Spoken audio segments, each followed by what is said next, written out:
Olá, boa tarde. Morreu na noite desta segunda-feira, devido a complicações provocadas pela Covid-19, o senador José Maranhão, do MDB da Paraíba. Ele estava internado havia 71 dias. José Maranhão tinha 87 anos e era o senador mais velho em atividade. Ele estava afastado para tratamento da Covid-19 desde 29 de novembro, dia do segundo turno das eleições municipais, quando apresentou sintomas e foi internado no Hospital da Paraíba. Em 3 de dezembro, com agravamento do quadro clínico, Maranhão foi transferido para uma UTI de São Paulo, onde respirava com a ajuda de aparelhos. A primeira suplente, Nilda Gondim, também do MDB, assumiu a vaga em 12 de janeiro por causa da renovação do pedido de licença médica, que tinha prazo maior do que 120 dias. José Maranhão era presidente do MDB na Paraíba e estava cumprindo seu segundo mandato no Senado Federal, para onde foi eleito em 2014. Ele era membro titular da Comissão de Constituição e Justiça, da Comissão de Educação e Cultura e da Comissão de Agricultura e Reforma Agrária. O senador começou sua carreira política em 1955. Foi deputado estadual por 4 mandatos consecutivos, deputado federal por 3 mandatos seguidos, vice-governador e 3 vezes governador da Paraíba. Deixa viúva, 3 filhos e 2 netos. Prometo guardar a Constituição Federal e as leis do país, desempenhar fiel e lealmente o mandato de senador que o povo me conferiu e sustentar a união, a integridade e a independência do Brasil. Assim prometo. O presidente do Senado, Rodrigo Pacheco, divulgou uma nota oficial em que transmite sinceras condolências do Parlamento brasileiro à família, amigos e a todos os paraibanos e paraibanas em função da morte de José Maranhão. Pacheco também decretou luto oficial de 24 horas, o que provocou o cancelamento da sessão deliberativa do Senado, que estava marcada para esta tarde.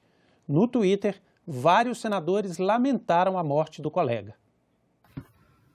O luto oficial de 24 horas, decretado pelo presidente do Senado pela morte de José Maranhão, suspende a sessão deliberativa em plenário que estava marcada para esta terça-feira. Ficam mantidas apenas as reuniões internas, como a de lideranças partidárias. No Twitter, os senadores publicaram mensagens e notas de pesar. Daniela Ribeiro, que também é da Paraíba, disse que foi uma honra sentar ao lado de José Maranhão no Senado. Veneziano Vital do Rego, outro senador da Paraíba, disse que o senador era referência na política e exemplo de dedicação à família. Antônia Anastasia contou que acompanhou o trabalho de Maranhão na presidência da Comissão de Constituição e Justiça. Davi Alcolumbre disse que foram quase 70 anos de vida dedicada ao serviço público. Eduardo Braga publicou que foi uma perda irreparável. Eduardo Gomes disse que Maranhão era símbolo de confiança no trabalho e no futuro do Brasil. Esperidião Amin disse que Maranhão deixa um legado de trabalho, dedicação e respeito. Para Fernando Bezerra, Maranhão é inspiração para todos que trabalham pelo desenvolvimento do Nordeste e do Brasil. Fernando Collor também classificou Maranhão como referência na política brasileira e nordestina. José Serra falou que o decano do Senado deixa uma lacuna no parlamento. Cátia Abreu escreveu que Maranhão foi um amigo que combateu o bom combate. Luiz Carlos Reis lembrou de quando trabalhou com Maranhão na Comissão de Agricultura e na Comissão de Constituição e Justiça. Major Olímpio defendeu acelerar as ações para a imunização contra a Covid-19. Randolph Rodrigues lembrou que José Maranhão foi caçado pela ditadura e ajudou na fundação do MDB. Roberto Rocha escreveu que Maranhão deixa um legado de ações pela Paraíba e o Brasil. Simone Tebet prestou solidariedade à família e ao povo paraibano. Soraya Tronic expressou sentimentos também pelas 233 mil mortes brasileiras. Stevenson Valentim lembrou o trabalho de Maranhão para levar água a moradores da Paraíba. O Everton disse que Maranhão deu grandes contribuições à política brasileira. E Zenaide Maia prestou solidariedade à família, aos amigos e ao povo da Paraíba. O sepultamento do senador José Maranhão será realizado nesta quarta-feira, às 10 horas, no cemitério municipal de Araruna, na Paraíba, cidade natal do parlamentar. Maranhão foi o segundo senador morto após contrair a Covid-19. Em outubro, morreu Haroldo de Oliveira, do PSD do Rio de Janeiro, que sofreu falência múltipla dos órgãos depois de um mês internado. Ele tinha 83 anos. Pode ser instalada ainda nesta semana a Comissão Mista de Orçamento. O presidente do Senado, Rodrigo Pacheco, acredita que deve ser criada uma comissão com tempo mais curto de duração só para votar a proposta orçamentária deste ano, que não foi votada no ano passado por causa da pandemia. A pandemia da Covid-19 trouxe gastos excessivos para o Brasil e, como consequência, um buraco nas contas públicas. Ainda sem controle do novo coronavírus e sem vacinas para todos os brasileiros, crescem os desafios para o apertado orçamento de 2021. O trabalho da Comissão Mista de Orçamento é fundamental nesse sentido. O colegiado vai ter 30 dias para aprovar o projeto de lei do Congresso, que fixa as despesas da União para o próximo ano. Aliar a questão fiscal com a pandemia vai ser, segundo esse economista, o desafio da comissão na hora de elaborar as regras para o orçamento. Eu acho que essas duas questões, consolidação fiscal, se a gente vai simplesmente abandonar o teto de gastos ou mantê-lo, enfim, e a forma de lidar com a pandemia, a velocidade de vacinação, acho que são fundamentais para determinar o que vai acontecer com o país, com a economia do país. A gente está falando de crescimento, inflação, qualquer variável importante aí, econômica vai ser afetada por esses dois aspectos. O orçamento de 2021 pode incluir um novo auxílio emergencial. Em encontro com o ministro Paulo Guedes na última semana, Rodrigo Pacheco fez um apelo para a retomada do benefício e afirmou que, em troca, o Congresso vai priorizar a aprovação de medidas que possibilitem a recriação do novo programa de renda. Entre elas, a PEC emergencial, que tem o objetivo de conter despesas públicas, a PEC dos fundos, que libera recursos parados em fundos constitucionais, e a PEC do Pacto Federativo, que redefine relações financeiras entre os entes da federação. São propostas que constituem, nesse momento, um protocolo fiscal do Brasil para que nós tenhamos condição de estabilizar a política social e economicamente o país dentro de um equilíbrio fiscal que é algo almejado pelo Ministério da Economia, algo almejado pelo Congresso Nacional. A PEC emergencial e a retomada da agenda de austeridade fiscal, que é a agenda vencedora das eleições de 2018, é fundamental. Aí coloca a reforma tributária, a reforma administrativa, a PEC emergencial, porque são coisas para diminuir o tamanho do Estado brasileiro. O Estado brasileiro foi crescendo, se agigantou e está engolindo a sociedade brasileira. Não é possível você ter um orçamento que quase 96% está engessado. E a maior parte do engessamento é pagando dívida para manter um Estado gigante e inoperante, e os inativos e os ativos.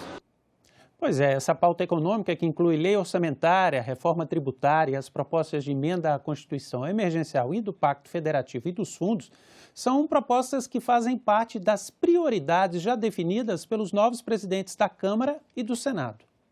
A lei orçamentária anual estima as receitas e fixa as despesas do governo. A LOA não foi votada no ano passado porque não houve acordo para a formação da Comissão Mista de Orçamento, que discute a lei. O orçamento de 2021 já deveria ter sido aprovado até dezembro de 2020. Esse é um atraso que deve sempre ser evitado, principalmente porque passa à sociedade, sobretudo aos agentes públicos, inclusive aos investidores, uma sinalização de falta de entendimento e desacerto político.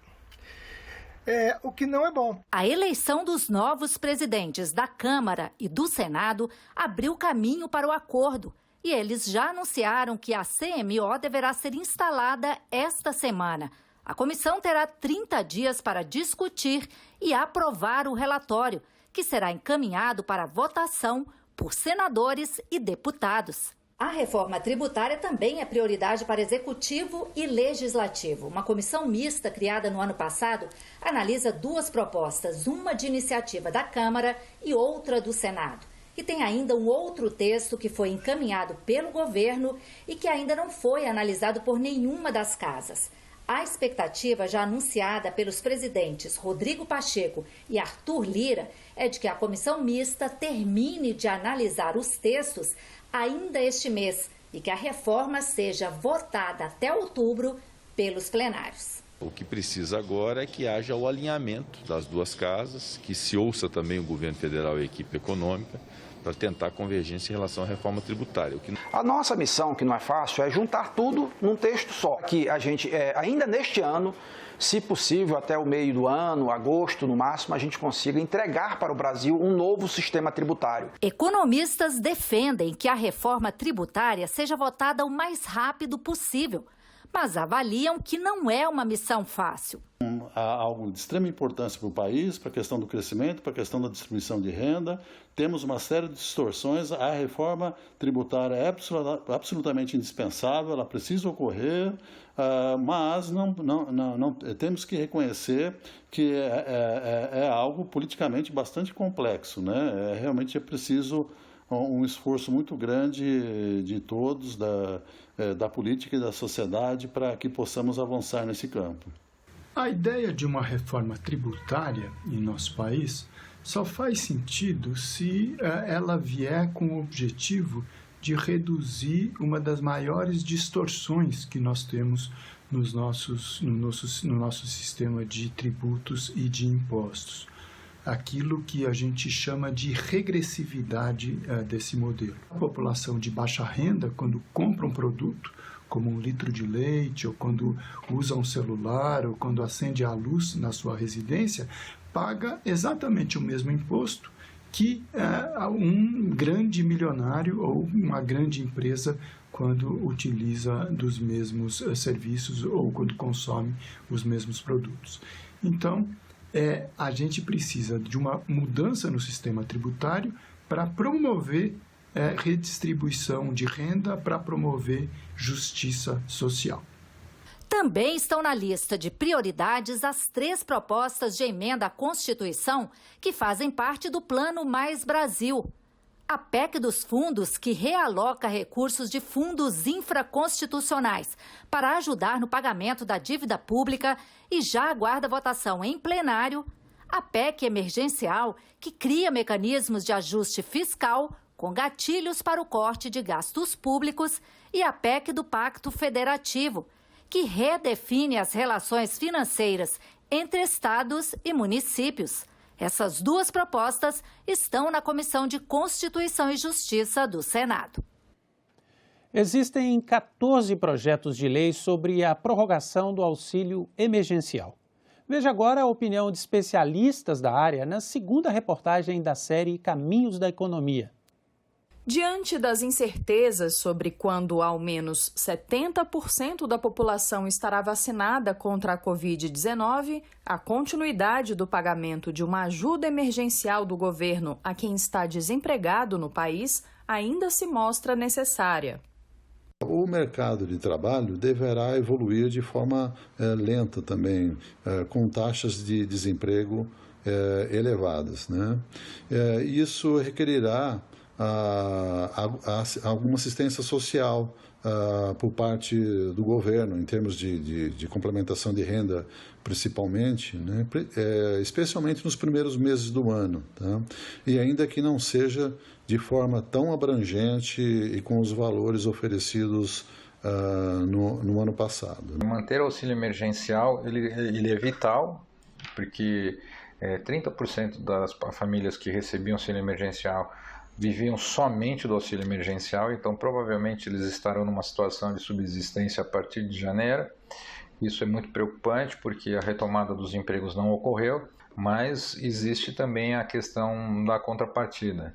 O governo federal ele já não tem mais onde tirar recursos, ele já se endividou demais. Então ele teria que deixar de investir em determinados setores que são essenciais. Ele já não tem mais de onde fazer alocação de recursos, então realmente, apesar do Congresso estar trabalhando para o pagamento do auxílio emergencial para mais 3, 4, 5 meses, ou até 6 meses, mas a conta tem que ter uma conta de fechada. alguém vai pagar essa conta, e quem vai acabar pagando essa conta seremos nós no futuro, ou com um déficit muito grande, com um endividamento muito grande do Estado. Já para este economista, o governo tem como conseguir recursos para pagar o auxílio, ao suspender a regra de ouro e o teto de gastos. Bastaria que o estado de calamidade pública no país fosse prorrogado. Ele vai se endividar. Mas isso vai chegar perto de 100%.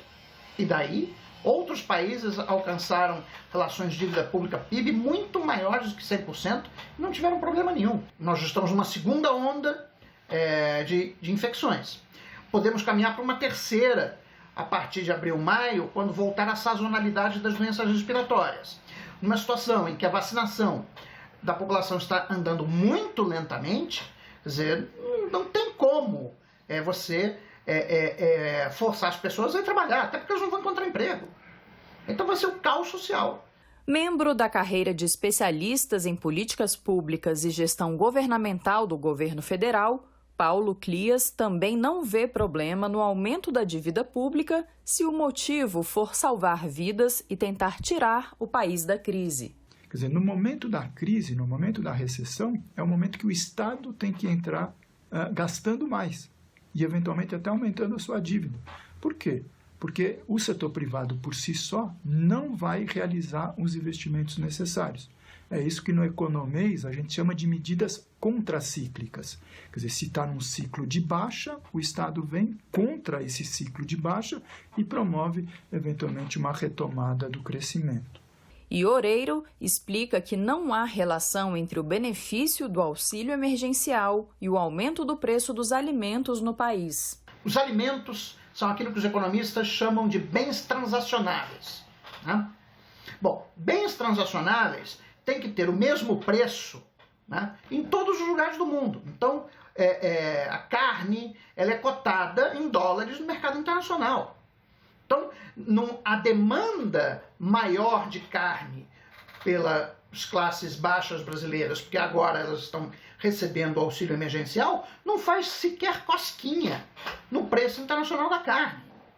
Mas por que o preço da carne aumentou? Por que o preço do frango aumentou? Por que o preço do trigo aumentou? Por que o preço do arroz aumentou? Aumentou porque houve uma desvalorização do real frente ao dólar. Mas que isso não tem nada a ver com o auxílio emergencial. A pandemia do coronavírus pegou centenas de países de surpresa. Faltou planejamento para combater os efeitos de uma tragédia em larga escala. Esse é o tema da reportagem de hoje na série O Mundo Pós-Covid. No mundo globalizado, a livre circulação de pessoas espalhou o coronavírus pelos continentes e expôs a fragilidade de muitos países diante da cadeia de suprimentos. Numa pronta reação à Covid-19, governos correram em busca de equipamentos e insumos. Respiradores, leitos de UTI, luvas, máscaras, tudo se tornou alvo de uma procura sem precedentes. Os preços subiram de forma estratosférica, numa disputa desleal, onde não faltaram atravessadores, fraudes e crimes contra a economia popular. Seremos capazes de aprender com os erros evidenciados pela pandemia? Ainda é cedo para dizer como será a vida pós-Covid-19, mas com certeza ela vai depender de muito planejamento a partir das lições que aprendemos com os erros cometidos. Quando o coronavírus chegou ao Brasil, o Congresso aprovou uma legislação de emergência.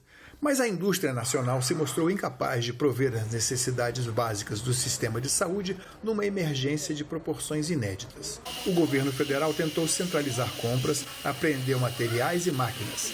Os estados partiram para a importação direta, adquirindo principalmente da China tudo o que faltava aqui. Um ano depois, nada mudou. As vacinas, hoje já em aplicação e muitas outras em fase de testes, dependem de componentes e fornecedores chineses. Em 2003, Bill Gates alertou para uma provável epidemia mundial no futuro. Em 2019, o coronavírus começou sua jornada, ameaçando vidas e fragilizando a economia. Será possível escapar da dependência de um único fornecedor na cadeia de suprimentos? É necessário, que o Ministério da Economia, em conjunto com o Ministério da Defesa, tenha planos de contingências para lidar com esse tipo de situação. E não só uma pandemia, mas, por exemplo, existe a possibilidade de cair um meteoro sobre a Terra em algum momento nos próximos anos. Inclusive está previsto um para 2022, com uma chance pequena de colisão com o planeta, mas é uma possibilidade. E aí, a gente vai fazer o quê? Ter um estoque de alimentos e de remédios de emergência é absolutamente necessário para você enfrentar o risco, ainda que pequeno, de uma pandemia ou de um desastre natural que seria, por exemplo, causado pela colisão de um meteoro. Nós ficamos por aqui. Você pode rever as reportagens desta edição na nossa página na internet, senado.leg.br/TV. Obrigado pela companhia e continue sintonizado na TV Senado.